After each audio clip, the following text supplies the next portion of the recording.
आदाब मेरे प्यारे भाइयों, कैसे हो आप लोग। आई होप आप लोग अच्छे होंगे, मैं भी ठीक हूँ। तो आज का वीडियो मैं रात में शूट कर रही हूँ क्योंकि भाइयों दिन में वीडियो शूट करना पॉसिबल नहीं हो पा रहा है क्योंकि बहुत ही ज़्यादा प्रॉब्लम मेरे को फेस करनी पड़ रही है। बहुत ज़्यादा लोग परेशान कर रहे हैं ऐसा। तो कहते हैं कि मैं अपने शॉर्ट्स वीडियोज में भी आप लोगों को बताती हूँ, जब इंसान थोड़ा आगे की ओर बढ़ने लग जाता है तो काफ़ी लोग पीछे पैर खींचने वाले तैयार हो जाते हैं। बस वही समझ लीजिए, काफ़ी लोग परेशान भी करने वाले तैयार हो जाते हैं और लोग डिमोटिवेट भी करते हैं, ऐसा भी हो जाता है, बहुत सारी बातें हो जाती हैं। खैर छोड़िए, तो मैं रात पे अपनी नींद को त्याग के भाई लोग के लिए वीडियोज बनाऊंगी और मैं बना रही हूँ। तो चलो देखते हैं कितनी देर तक मैं वीडियो बना पाती हूँ, तब तक मैं बनाऊंगी वीडियो। तो प्लीज़ आप लोग हमारी आँखों को नोटिस नहीं करिएगा क्योंकि कभी कभी नींद भरने लग जाती है तो ऐसा हो जाएगा। ग्रेट मिरेकल ऑफ इस्लाम और द कोहिस्तानी चैनल से है। मैं फर्स्ट टाइम नहीं सर सेकंड टाइम वीडियो लेके आ रही हूँ। वैसे मैं इनके सारे वीडियोज पे रिएक्ट करूँगी भाई, धीरे धीरे करूँगी। और मेरी सीरीज़ भी चल रही है मोहम्मद सबके लिए, वो भी चलेगी। तो फिलहाल में ये वीडियो काफ़ी ज़्यादा लंबा है तो मैं इनका पार्ट 1 और पार्ट 2 के तौर पे लेके आई हूँ। तो मैं पार्ट 1 अपलोड करने जा रही हूँ और रिएक्ट भी करने जा रही हूँ। पार्ट 1 देखते हैं कैसा है, उसके बाद पार्ट 2 बनाएंगे हम लोग। जब तक रसूलुल्लाह सल्लल्लाहु अलैहि वसल्लम मक्का में थे, कभी भी किसी वाक्य में भी यहूदियों का जिक्र नहीं हुआ। लेकिन जब रसूलुल्लाह सल्लल्लाहु अलैहि वसल्लम मदीना गए तो वहां पे पहले से बहुत सारे यहूदी आबाद थे। अब क्वेश्चन ये है कि मदीना में इतने सारे यहूदी आए कहां से? क्योंकि यहूदियों को 1000 साल पहले से पता था कि बहुत जल्द मदीना और उसके आसपास एक पैगंबर आने वाला है। आज से तकरीबन 70 साल पहले 3 अरबी शेफर्ड्स फलस्तीन के पहाड़ों में अभी घूम फिर रहे थे कि अचानक उन्हें दूर से एक पहाड़ में एक गार, एक केव देखा। वो उस केव के अंदर गए और उन्होंने देखा कि उस केव में सिर्फ 2 जार्स पड़े हुए। उन्होंने ये जार्स खोल के देखे तो अंदर पुराने जमाने के कुछ पेपर्स और स्क्रूल्स पड़े हुए।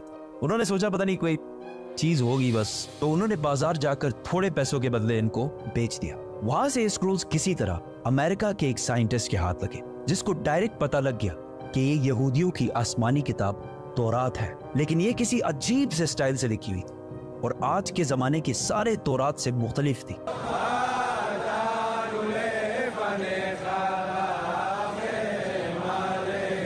तो उस साइंटिस्ट जॉन सी ट्रेवर ने इन पेपर्स को उस जमाने के सबसे पुराने तौरात, जो 1800 साल पुराना था, उससे कंपेयर किया और इन दोनों तौरात का स्टाइल और अंदाज बिल्कुल एक जैसे थे। जिस कागज पर यह तौरात लिखी हुई थी, उस साइंटिस्ट ने उसकी कार्बन डेटिंग कराई कि ज्यादा से ज्यादा ये कितने पुराने जमाने के हो सकते। तो पता चला कि ये एटलीस्ट 2200 साल पुराना कागज है जिस पर यह तौरात लिखी हुई है।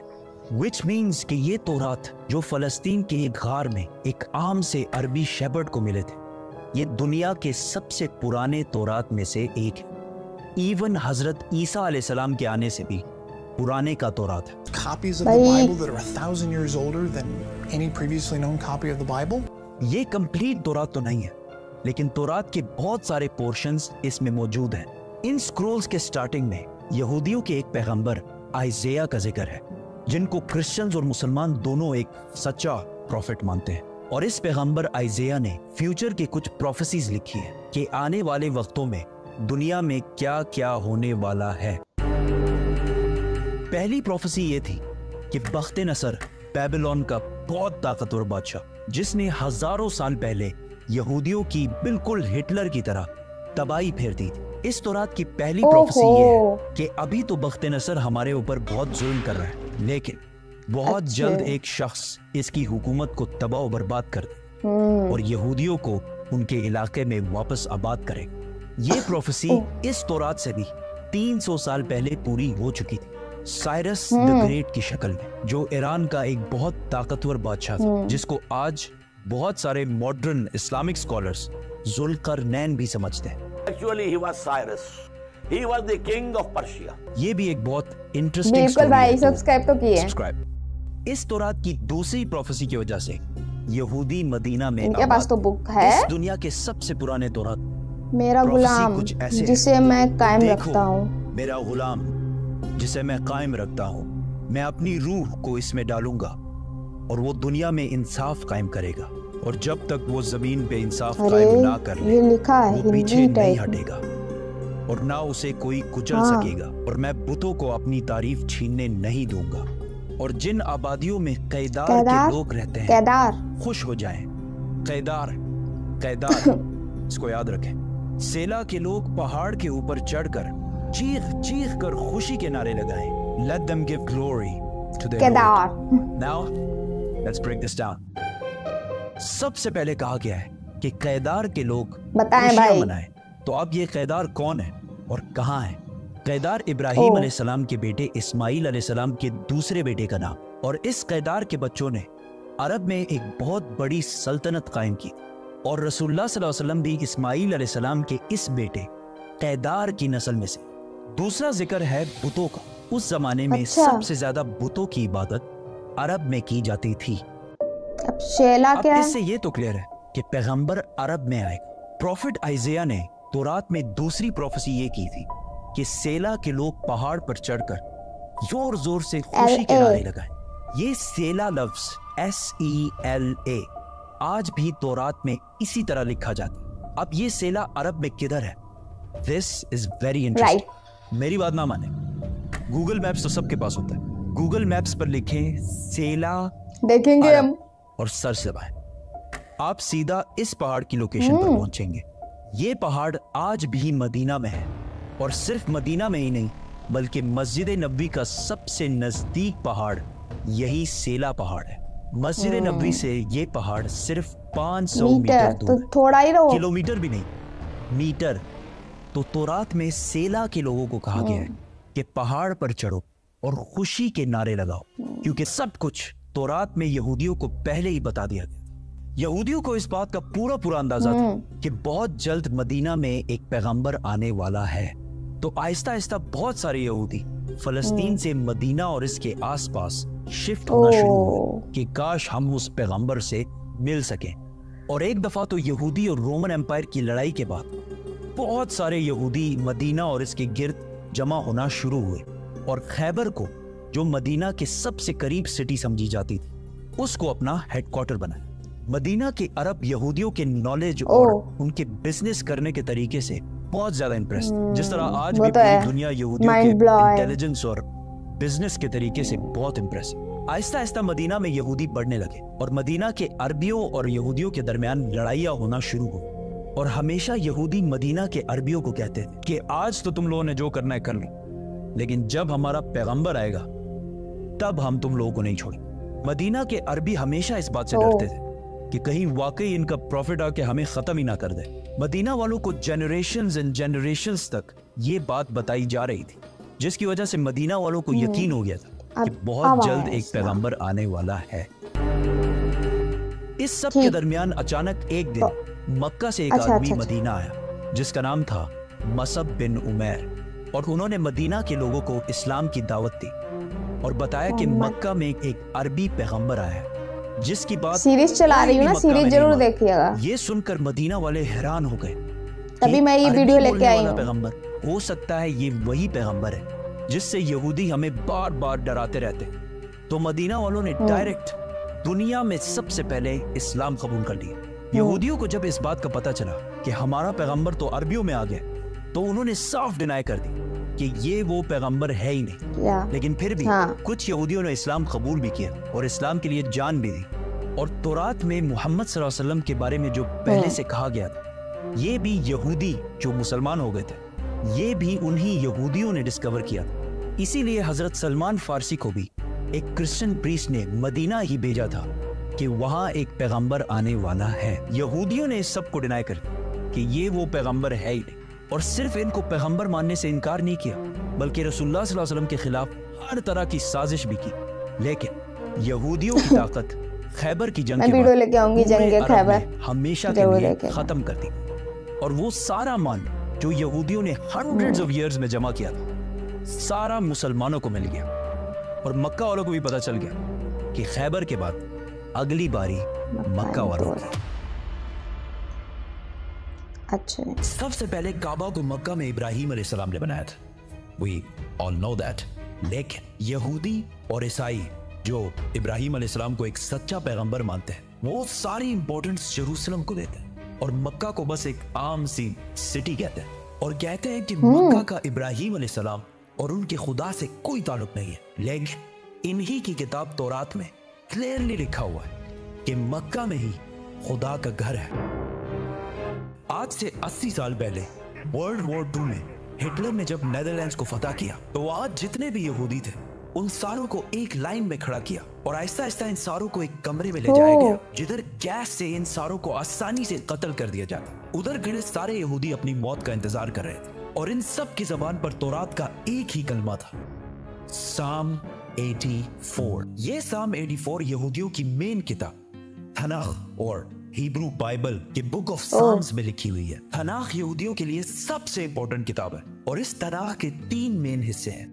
तौराह जो मूसा अलैहिस्सलाम पर नाजिल हुई, नबियाना जो यहूदियों की बाकी पैगंबरों पर नाजिल हुई, और कैटुएम जिसका एक हिस्सा द बुक ऑफ साम्स है जो दाऊद अलैहिस्सलाम पर नाजिल हुई थी, जिसे मुसलमान ज़बूर के नाम से जानते हैं। साम 84 में लिखा है, कितनी खूबसूरत है आपके रहने की जगह, ए अजीम रब। ब्लेस्ड आर द पीपल जो आपके घर में रहते हैं और हर वक्त आपकी इबादत करते हैं और उनका दिल सिर्फ पिलग्रिमेज हज की तरफ होता है। जब वो बक्का के खुश्क वादी के पास से गुजरते हैं, बक्का तो उस वादी को स्प्रिंग्स चश्मों में बदल देते हैं। They go from strength to strength, जिसका असली हिब्रू तर्जुमा है They go from mountain to mountain। यहूदियों की इस किताब में क्लियरली लिखा है कि खुदा का एक घर है बक्का की खुश्क वादी में और उसके पास चश्मा भी है और वहां लोग पहाड़ से पहाड़ की तरफ जाते हैं। ये क्लियरली काबा की बात हो रही है जो मक्का में है, जिसके पास जमजम का कुआं है और लोग सफा के पहाड़ से मरवा की तरफ जाते हैं। लेकिन यहाँ तो लिखा है कि अल्लाह का घर बक्का में है। इसका मक्का से क्या ताल्लुक है? ताल्लुक है कुरान के सूरे आले इमरान में अल्लाह फरमाते हैं कि कह दीजिए कि अल्लाह ने जो कहा है सच कहा है और पैरवी करो इब्राहिम की जो बिल्कुल अपराइट थे और मुशरिक नहीं थे। यकीनन पहला घर जो लोगों के लिए बनाया गया अल्लाह की इबादत के लिए वही है जो बक्का में है, बरकत वाला और हिदायत का सेंटर है सारे जहानों के लिए। तो ऐ किताब वालों, तुम क्यों अल्लाह की आयतों से इनकार करते हो? कुरान और तौरात दोनों ने मक्का को मक्का नहीं बल्कि बक्का कहा है और बक्का मक्का का ही पुराना नाम है। मुसलमानों का पहला किबला मक्का के बजाय जेरूसलम में बैतुल मुकद्दस था। एक दिन मदीना में रसूलुल्लाह सल्लल्लाहु अलैहि वसल्लम मस्जिद में नमाज पढ़ा रहे थे कि अचानक अल्लाह की तरफ से हुक्म हुआ कि जहां भी हो अपना रुख बैतुल मुकद्दस से फेर कर मक्का में काबा की तरफ करो। तो रसूलुल्लाह सल्लल्लाहु अलैहि वसल्लम नमाज के दौरान ही 180 डिग्रीज काबा की तरफ टर्न हुए और पीछे खड़े सारे सहाबा ने भी ऐसा ही किया और इस तरह पहली दफा मुसलमानों का नया किबला बना। तो यहूदियों ने कहा कि मुसलमानों ने असली किबले बैतुल मुकद्दस को छोड़कर पता नहीं कहां से एक नया किबला इजाद कर लिया। यहूदी और हिस्टोरियंस दोनों इस बात को मानते हैं कि जेरूसलम में यहूदियों का पहला टेंपल सुलेमान अलैहिस्सलाम ने आज से 3000 साल पहले बनाया था, जबकि मक्का में काबा को इब्राहिम अलैहिस्सलाम ने बनाया था जो सुलेमान अलैहिस्सलाम से भी हजारों साल पहले गुजर चुके थे। तो मुसलमानों ने एक नया किबला इजाद नहीं किया बल्कि असली किबले की तरफ वापस गए हैं। यहूदी मज़हब में इब्राहिम अलैहिस्सलाम ने इस्माइल अलैहिस्सलाम और उनकी माँ हाजर को पारान के डेजर्ट में छोड़ा, जिसको आज बहुत सारे हिस्टोरियंस हिजाज का इलाका समझते हैं और इसी हिजाज में मक्का भी वाक़ है। यहूदियों के रिलीजन में इस्माइल अलैहिस्सलाम की इतनी इंपॉर्टेंस नहीं है जितनी इसहाक अलैहिस्सलाम की है और वो कहते हैं कि इब्राहिम अलैहिस्सलाम को इसहाक अलैहिस्सलाम को ज़िबा करने का हुक्म दिया गया था, इस्माइल अलैहिस्सलाम को नहीं। लेकिन वो हमेशा से इस्माइल अलैहिस्सलाम और उसकी औलाद को नेक और सच्चे लोग मानते हैं और इसका अंदाजा इस मूवी के क्लिप से होगा जो यहूदियों ने मूसा अलैहिस्सलाम पर बनाई थी। जब मूसा अलैहिस्सलाम मिस्र से भागकर जैथरो के पास पनाह लेते हैं तो जैथरो उनसे कहते हैं, Abraham is the father of many nations. We are the children of Ishmael, his firstborn. We are the obedient of God. Right. काबा को बनाने के बाद मक्का का पहला नाम बक्का था और यहाँ ज्यादातर इस्माइल अलैहिस्सलाम की औलाद आबाद थी।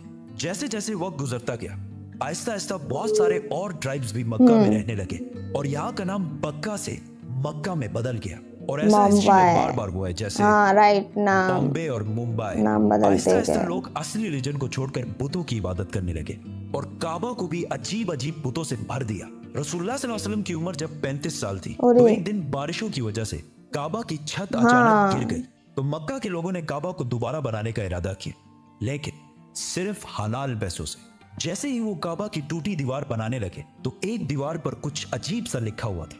उन्होंने ये पढ़ने की कोशिश की, लेकिन ये अरबी में नहीं, किसी और जबान में लिखा हुआ था। आखिर एक यहूदी ने आके इनको बताया कि यहूदियों की जबान अरमेक है और इस पर लिखा है I am Allah the Lord of बक्का। और ये मैंने तब बनाया था जब मैंने आसमान और जमीन और चांद और सूरज को बनाया था, और ये तब तक कायम रहेगा जब तक इसके 2 पहाड़ कायम है। और आज भी काबा के गिलाफ के ऊपर मक्का नहीं बक्का लिखा हुआ है। काबा जब दोबारा मक्का वालों ने बनाना शुरू किया तो सारे कबीलों की आपस में लड़ाई शुरू हो गई। कौन सा कबीला हजर अस्वद को उसकी असली जगह पर लगाएगा? तो आखिर कुरैश के सबसे बड़ी उम्र वाले शख्स ने कहा कि जो भी नेक्स्ट काबा के दरवाजे से एंटर होगा वही डिसाइड करेगा। सीरीज में मैंने देखा है। रसूलुल्लाह सल्लल्लाहु अलैहि वसल्लम काबा में दाखिल हुए, पढ़ा है, वो पैगंबर नहीं थे इस सुना है। तो सब ने कहा कि हमें मंजूर है, क्योंकि मोहम्मद सबसे ज्यादा सादिक और अमीन है। तो रसूलुल्लाह सल्लल्लाहु अलैहि वसल्लम ने इनकी लड़ाई खत्म करने के लिए हजर अस्वद को एक चादर के दरमियान में रखा और सारे कबीलों को कहा कि इस चादर को साइड से पकड़ लो।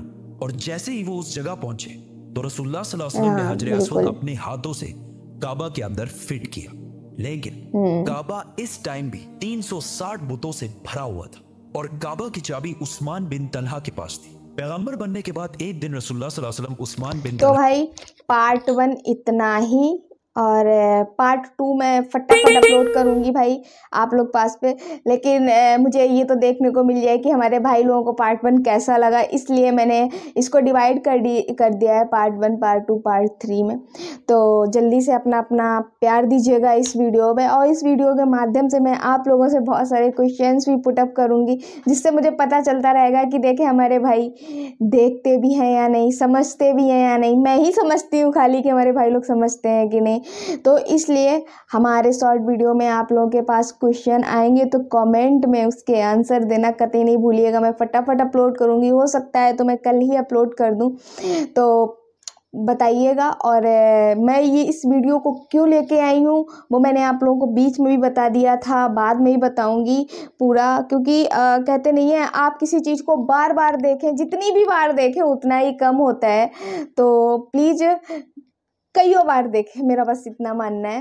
तो वीडियो पसंद आया तो वीडियो को लाइक करके जाइएगा, चैनल पे नए तो चैनल को सब्सक्राइब करना कतई नहीं भूलिएगा। वीडियो काफ़ी ज़्यादा लंबा हो रहा है, इसलिए मैं वीडियो को यहीं पे लेती हूँ स्टॉप। मिलती हूँ मैं किसी नेक्स्ट, नहीं शायद नेक्स्ट इसका ही पार्ट हो या किसी और वीडियो का पार्ट हो सकता है। मिलती हूँ नेक्स्ट वीडियो के साथ, तब तक के लिए अपना ध्यान रखिए, अपने पूरे परिवार का ध्यान रखिए। अल्लाह हाफिज़, जय हिंद।